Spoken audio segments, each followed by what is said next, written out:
Let's examine ampacity calculations for a 120/240 single-phase service where you have two sets of 250 American wire gauge conductors in separate conduits.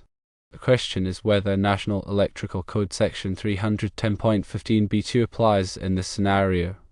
The answer is yes, 310.15b2 does apply.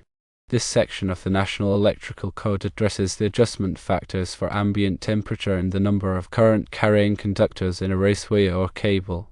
In this case, even though the conductors are in separate conduits, the code still considers the total number of current carrying conductors for adjustment purposes. The reason is to prevent excessive heat buildup which can degrade the insulation of the conductors and potentially cause a fire hazard. Now, let's determine the largest conductor permitted in the conduit. While you have 250 American wire gauge conductors, we need to consider the ampacity limitations based on the National Electrical Code. A key aspect to remember is that even if you install a larger conductor, its ampacity is limited by the termination points such as the breakers or lugs to which it's connected. These terminations are typically rated for specific conductor sizes and ampacities. In this particular scenario, the largest conductor permitted in the conduit would be number 1 American wire gauge. This might seem counterintuitive, but it's based on the specific ampacity requirements and the limitations imposed by the National Electrical Code and the termination ratings. Now, let's look at the ampacity of a number 1 American wire gauge THHN conductor in conduit. THHN stands for thermoplastic high heat resistant nylon coated. It's a common type of insulation used for conductors in electrical wiring. According to the National Electrical Code ampacity tables, the ampacity of a number 1 American wire gauge THHN conductor in conduit is 400 amps. This is the maximum amount of current that the conductor can safely carry without exceeding its temperature rating and potentially damaging the insulation. Since you have two conduits, each containing a number 1 American wire gauge THHN conductor, the total ampacity for both conduits would be 800 amps. This is because you can add the ampacities of the individual conductors in each conduit to determine the overall ampacity of the service. It is important to clarify when 310.15b2 applies. 310.15b2 applies only if the conduit contains more than 3 current carrying conductors. The neutral conductor is not counted as a current carrying conductor in this calculation unless it carries a significant amount of harmonic current. Harmonic currents are currents that are multiples of the fundamental frequency of the electrical system, which is typically 60 Hz in the United States. In a balanced three-phase system, the neutral conductor ideally carries very little current. However, in systems with significant nonlinear loads, such as electronic equipment, the neutral conductor can carry substantial harmonic currents. If the neutral conductor carries a significant amount of harmonic current, it must be counted as a current carrying conductor for ampacity adjustment purposes. In a single-phase system, the neutral always carries the same current as the unrounded conductor and therefore does not require being counted towards the number of current carrying conductors in a raceway. To summarize, when calculating the ampacity of conductors in conduits, it is crucial to consider the following factors.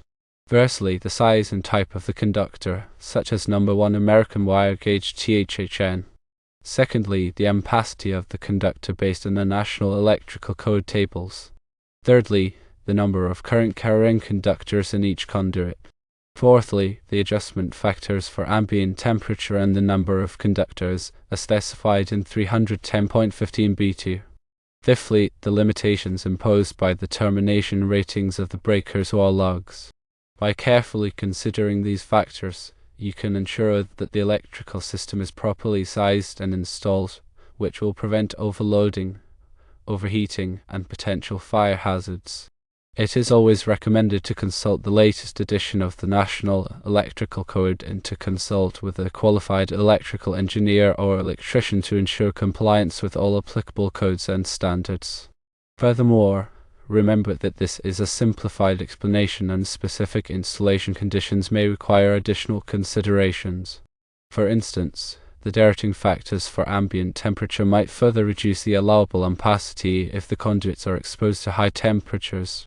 Similarly, if the conduits are installed in direct sunlight, additional directing factors may apply. It is also important to consider the voltage drop in the conductors, especially for long runs. Voltage drop is the decrease in voltage along the length of a conductor due to its resistance.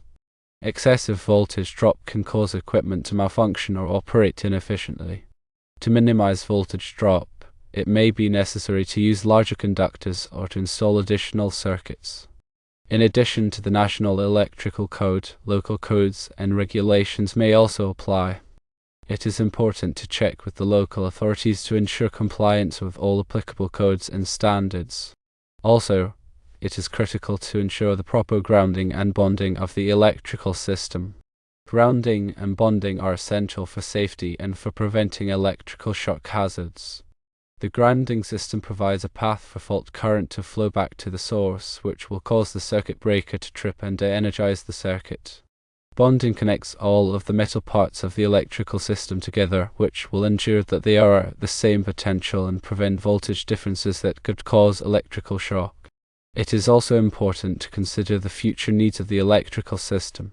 If you anticipate that you will need to add additional loads in the future, it is wise to install larger conductors and conduits to accommodate the increased demand. This will save you time and money in the long run, as you will not have to replace the existing wiring. Finally, it is important to remember that electrical work can be dangerous. It is always recommended to hire a qualified electrical engineer or electrician to perform any electrical work. These professionals have the training, experience, and equipment necessary to safely and properly install and maintain electrical systems.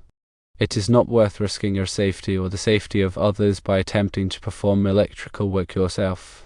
A professional can also help you ensure that your installation meets all applicable codes and standards and that your system is properly grounded and bonded.